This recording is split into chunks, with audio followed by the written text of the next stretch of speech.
Alhamdulillah, alhamdulillahi nasta'inuhu wa nastaghfiruh wa na'udzu billahi min syururi anfusina wa min sayyiati a'malina. May yahdihillahu fala mudhillalah wa may yudlilhu fala hadiyalah. Ashhadu an la ilaha illallah wahdahu la syarikalah wa ashhadu anna Muhammadan abduhu wa rasuluh. Allahumma fassalli wa sallim wa barik ala sayyidina Muhammad wa ala alihi wa sahbihi ajmain. Amma ba'du, fa ya ibadallah, ittaqullaha haqqa tuqatih wa la tamutunna illa wa antum muslimun. Faqala Allah Ta'ala fil kitabihil karim, na'udzu billahi minasy syaithanir rajim, bismillahirrahmanirrahim. Walladzina amanu wa 'amilus solihati ulaika ashabul jannah hum fiha khalidun. Wa fi ayatil ukhra, wasari'u ila maghfiratin min rabbikum wa jannatin arduhas samawati wal ard uiddat lil muttaqin. Sadaqallahul azim. Ma'asyiral muslimin, sidang jamaah Jumat hamba Allah yang berbahagia.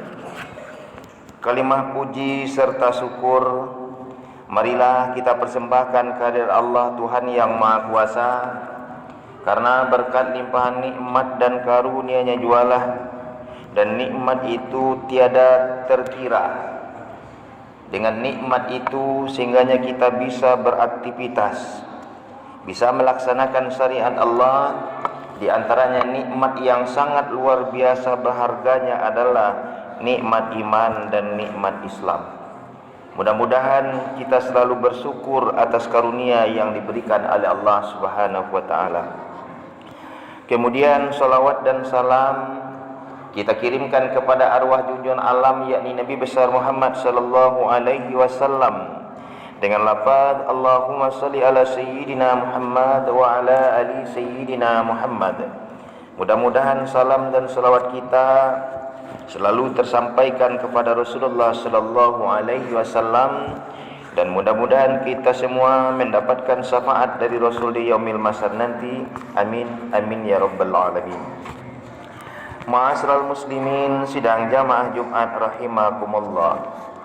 Sebelum khatib menyampaikan inti khutbah kita pada Jumat kali ini, khatib mengajak kepada kita semua yang hadir untuk meningkatkan iman dan takwa kita kepada Allah Subhanahu wa taala dengan cara melaksanakan semua perintahnya dan menjauhi semua larangannya. Dan di saat perintah Allah telah kita laksanakan, larangannya telah kita tinggalkan, maka mudah-mudahan kita dimasukkan oleh Allah ke dalam surganya. Amin amin ya rabbal alamin.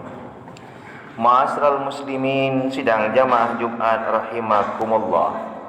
Melalui wahyu mimbar kita pada Jumat kali ini, khatib mengutip firman Allah dalam surah Al-Baqarah ayat 82, kemudian diiringi dengan surah Ali Imran ayat 133. Maka kita beri judul khutbah kita pada Jumat kali ini, syarat-syarat memasuki surga. Selaku orang beriman tentunya meyakini ada kehidupan setelah kematian.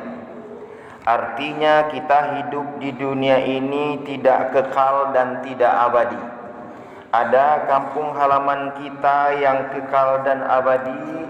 Kampung halaman itu adalah yaumil akhirah. Apa puncak dari kampung kita itu? Puncaknya adalah kita dimasukkan hendaknya oleh Allah ke dalam surga.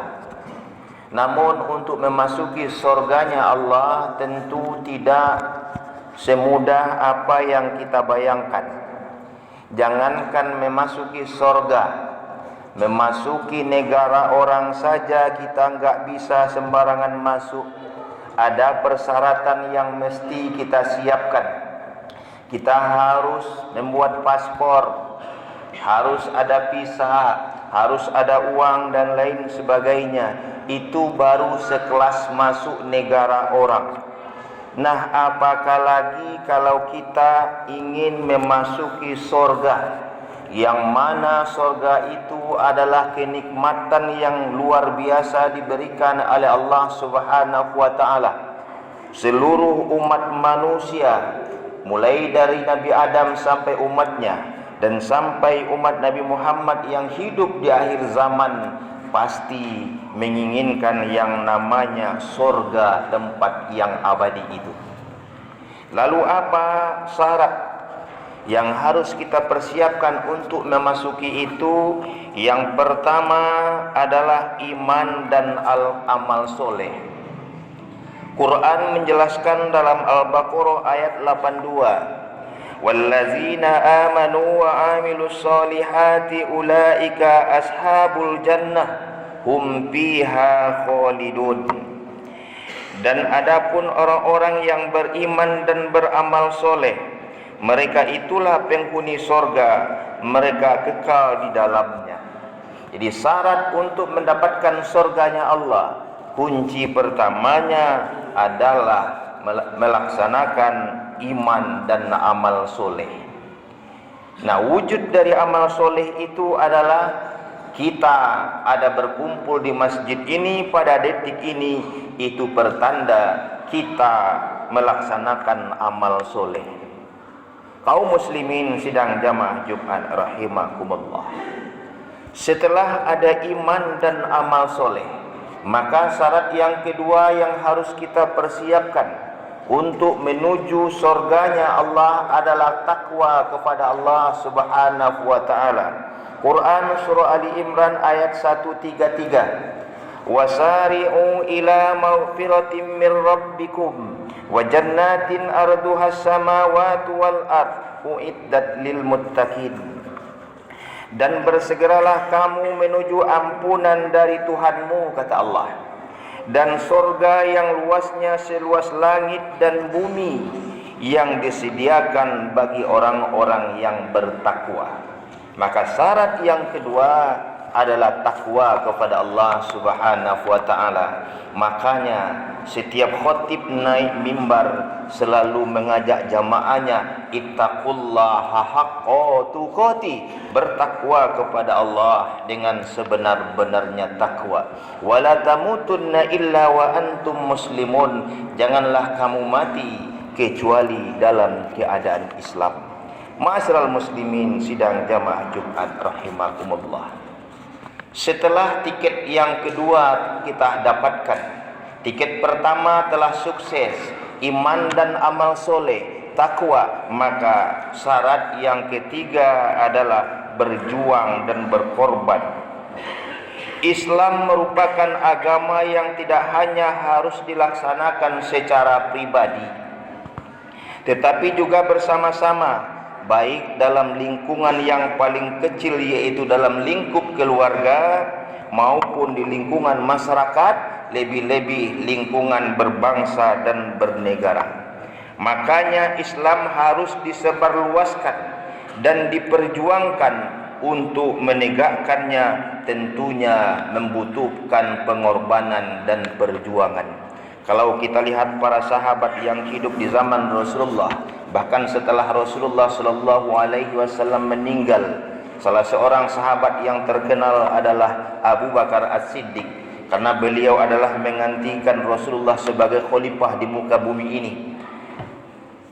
Pernah Rasulullah berkata kepada sahabatnya, kalaulah ditimbang amalnya umat manusia di seluruh dunia ini, maka tidak sebanding imannya dengan sahabatku Abu Bakar. Walaupun iman dan amal solehnya Abu Bakar tidak sebanding dengan umat manusia, tetapi Abu Bakar tidak lupa berjuang menegakkan syariat Islam. Di zaman beliau muncul nabi-nabi palsu. Di zaman beliau orang enggan membayar zakat, dan untuk menegakkan kebenaran, makanya beliau memerangi nabi-nabi palsu dan memerangi orang-orang yang enggan membayar zakat. Ini pertanda adalah menegakkan dan berjuang di jalan Allah Subhanahu wa taala. Kaum muslimin sidang jamaah Jumat rahimakumullah. Kemudian terkait dengan berjuang berjuang dan berkorban di jalan Islam tadi, firman Allah dalam surah As-Saffat ayat 10 sampai 12 yang artinya, wahai orang-orang yang beriman, maukah kamu aku tunjukkan suatu perdagangan yang dapat menyelamatkan kamu dari azab yang pedih, yaitu kamu beriman kepada Allah dan Rasul-Nya dan berjihad di jalan Allah dengan harta dan jiwamu. Itulah yang lebih baik bagi kamu jika kamu mengetahuinya. Niscaya Allah akan mengampuni dosa-dosamu dan memasukkan kamu ke dalam surganya, yang mana surga itu mengalir di bawahnya sungai-sungai. Kaum muslimin sidang jamaah Jumat rahimakumullah. Kemudian yang terakhir atau yang keempat, syarat untuk mendapatkan surga Allah adalah bertaubat kepada Allah Subhanahu wa taala. Karena kita manusia yang makhluk yang lemah, yang tidak luput dari khilaf dan dosa, maka kita dianjurkan oleh Allah bertaubat kepadanya, mohon ampun kepadanya, sebagaimana firman Allah dalam surah At-Tahrim ayat 8. Bismillahirrahmanirrahim. Ya ayyuhallazina amanu tubu ilallahi taubatan nasuha. Asa rabbukum ayyukaffiru ankum sayyiatikum wa yudkhilakum jannatin tajri min tahtihal anhar. Wahai orang-orang yang beriman, bertaubatlah kamu kepada Allah dengan taubat yang sebenar-benarnya. Mudah-mudahan Tuhanmu akan memaafkan kesalahanmu dan memasukkan kamu ke dalam surganya yang mengalir di bawahnya sungai-sungai.